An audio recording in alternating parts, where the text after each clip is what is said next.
Basically, the traveling is what everybody is very worried about. But I mean, I think it's only fair that most of what he's done has been security related, which is by me, I don't think it's such a bad thing. And I did mention earlier that the vice president has been around. He was supposed to travel to South Africa, I think, for the World Economic Forum, which I think he cancelled on eventually, maybe because he needed to be here as Mr. President was all over the place. There's been the Onitsha disaster, which the vice president went to visit as well. So, I mean, there's been some sort of, well, I say, at least they've done stuff. What are we now expecting in the next week? The Senate is going to be inaugurated on Tuesday, so obviously a list will then be forwarded to them. What are you expecting? Now, I think the major expectation of Nigeria is to see the Buhari they voted for. The Buhari that claimed to, or that promised to work on corruption and security. I think he has done a great deal on security, at least to some extent. He made a very valid point, which is the issue of the internal security. That is one of the most germane things. It is not because our soldiers are not. It's not because they are not that equipped, or it's not because they don't have the manpower, but it's because the morale is low. You need to do that. I don't know how far he has done that. Maybe that is available. That's a top class level intelligence. I don't have that. But however, from what we've seen, not much has been done on that. And secondly, also, I think Nigerians will actually want to see a lot of issues. The issue of fuel scarcity. When he was campaigning, he said subsidy. He said he doesn't recognize subsidy. If he doesn't recognize subsidy, then what are you going to do? We want to know if you are going to build refineries, if you are going to privatize the sector. What are you going to do? Nigerians are eager. The issue of corruption is also there. Nigeria we want you to name names, bring people to booth. So these are things that it's just 1 week. No, see, the issue is this: when we keep believing it's 1 week, then it's to get to 2 weeks. They tell you, it's still in nascent, administration. It gets to 3 weeks, so it's still a month, it's still 2 months. Then that's something that we could have done. We gave him the window of he's still young, he's still trying to. You don't need. Okay. Funny enough, the present president has been trying to be on that seat or that position for the past over 10 years now. So I believe you should be prepared. This is not the time to start planning or to start drawing maps. You should have the map drawn already. Yours is just to come implement. That's why people are worried. On the third, sincerely on my own part, I feel on that 30th, you should have done something very, very critical. You're going to say something? I really want us to be so biased here. You understand? Buhari cannot just fix Nigeria's problem in 2 weeks or in a week. It's not possible. You understand me? I kept telling people his first 100 days in office should be able to tell us that, okay, this is what we should be expecting in the next 4 years. Buhari cannot just come in 2 weeks and fix every of our problem. It's not possible. So for me this week, I'm just expecting him to fix the inauguration of the new senators, this new ones. You understand? The National Assembly. Then let us have an idea. Let us see what will be happening. Let us know those that will be working with him. You understand? He needs to be careful here. I understand the fact that he needs to be careful, but taking this long time, I don't know if the APC are the one compiling the list for him somewhere, or that the list is well, I guess we'll find out. I know he's leaving the country today, or he's left. I think he's back tomorrow. The National Assembly is going to be inaugurated on Tuesday. And let's talk about the National Assembly now, and something you mentioned earlier about the mock elections that happened, which has become a big deal. We did hear about senators and House of Representative members walking out and protesting against it. So it almost looks like the APC is now divided against itself. They are now the opposition against themselves as it is. After the mock elections, Femi Gbajabiamila did come out of that, and Senator Lawan as well were elected by their members as their candidates for the elections. But we have Senator Saraki who's challenging that in the Senate, and of course Senator Honorable Dogara who's challenging that as well. Do you think it was important for them to have a consensus candidate? First, let me just make it clear.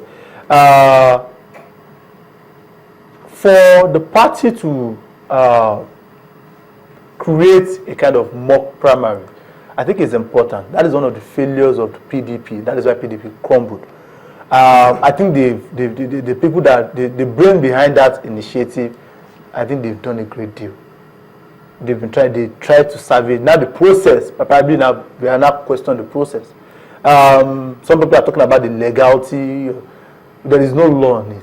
And some of the honorable members did say that they didn't even know. When there is no law, and when there is no law, there is no sin. Of course. So for them to have created a kind of a scheme to manage the crisis within the party, I think is a welcome development. Now it boils down to the issue of being too political with the process, because during the issue of Senator Lawal, it was an open ballot. Of course. During the issue of Honorable Femi, it was a secret ballot. Why the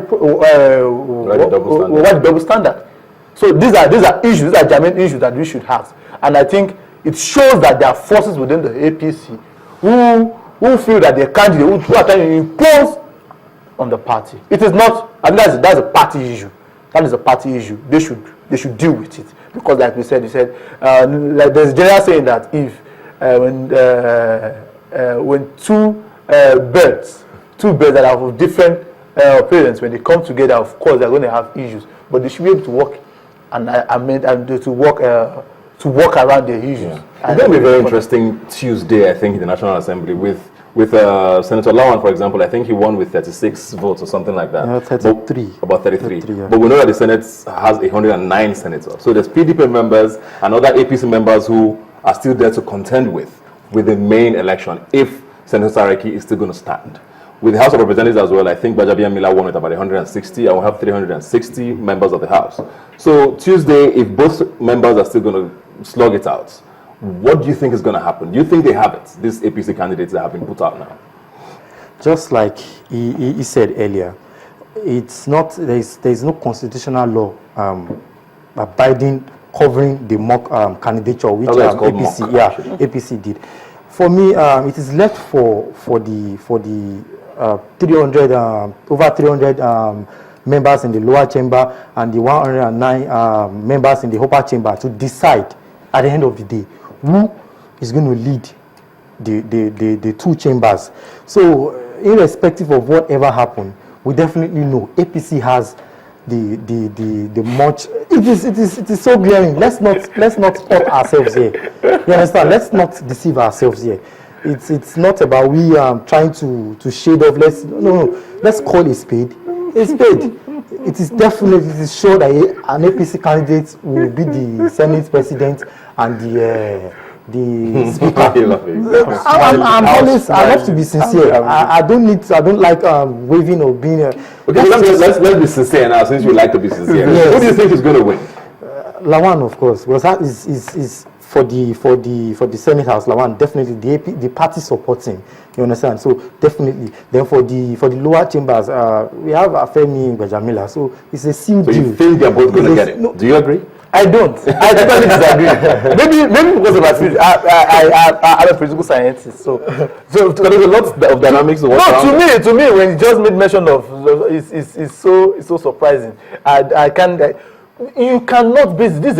109 members of the Senate. Independent minded. PDP has 49. Even if they're going to go across party lines, PDP still has the opportunity to produce a Senate president, because let's assume they're not divided for now. For now, let's assume they're not divided. I understand the fact that you're a political science. Because we all know. No, it's not something we all know. The result of the so-called mock produced the 39 or something for the Senate. And if there's a lot more. Okay, now we have to go. I know we'll continue. It's not PDP that will lose it. Hello. Okay, thank you. We'll continue this conversation when we go. We'll have to go now. Thanks for coming. Obviously, with this, we can tell that Tuesday is going to be very interesting to watch. Hopefully, we can get to watch it on TV live. Well, thanks for joining us. As usual, you can join the conversation on Twitter at YNigerTV is the handle. The hashtag to follow is Rubbin Minds. You can also visit the website yniger.com. Remember, you've never seen young people talk like this before. I'll see you next week.